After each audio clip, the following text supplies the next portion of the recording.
سوال: اگر کسی نے بیوی کے مخصوص ایام میں اس سے صحبت کر لی، بعد میں دونوں میاں بیوی نادم ہیں کہ ہم سے گناہ ہو گیا ہے، اب اس سے توبہ کرنے کے ساتھ ساتھ کوئی کفارہ بھی ان کو ادا کرنا ہوگا۔ حیض کی حالت میں جمع کرنا ناجائز و گناہ ہے، بلکہ حالت حیض میں بیوی کے ناف کے نیچے سے گھٹنے کے نیچے تک کے حصے کو اتنے موٹے کپڑے وغیرہ کو حائل کیے بغیر کہ جس سے بدن کی گرمی محسوس نہ ہو، مرد کا اپنے کسی عضو کے ساتھ شہوت سے بغیر شہوت کے چھونا جائز نہیں، اور اتنے حصے کو شہوت کے ساتھ دیکھنا بھی جائز نہیں۔ جنہوں نے حالت حیض میں جمع کیا وہ توبہ واستغفار کریں، لیکن اس کا کوئی کفارہ لازم نہیں۔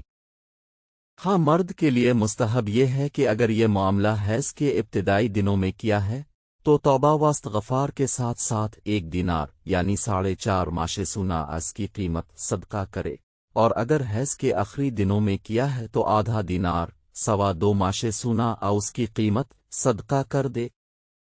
فتاوی ہندیے میں ہے۔ ترجمہ: حیض و نفاس کے مشترکہ احکام میں سے ایک حکم یہ ہے کہ حیض و نفاس والی عورت سے جمع حرام ہے۔ اگر کوئی شخص حیض و نفاس میں جمع کو حرام جانتے ہوئے جمع کرے تو اس پر توبہ و استغفار لازم ہے، اور مستحب ہے کہ 1 دینار ½ دینار صدقہ کرے۔ یوں ہی محیط سرخسی میں ہے۔ امام اہل سنت الشاہ امام احمد رضا خان رحمت اللہ تعالی علیہ سے سوال ہوا کہ کوئی شخص اپنی بیوی سے حیض نفاس کی حالت میں صحبت کرے تو اس کا کفارہ کیا ہے؟ تو آپ علیہ الرحمت نے جوابہ ارشاد فرمایا: اگر ابتدائی حیض میں ہے تو 1 دینار، اور ختم پر ہے تو نصف دینار۔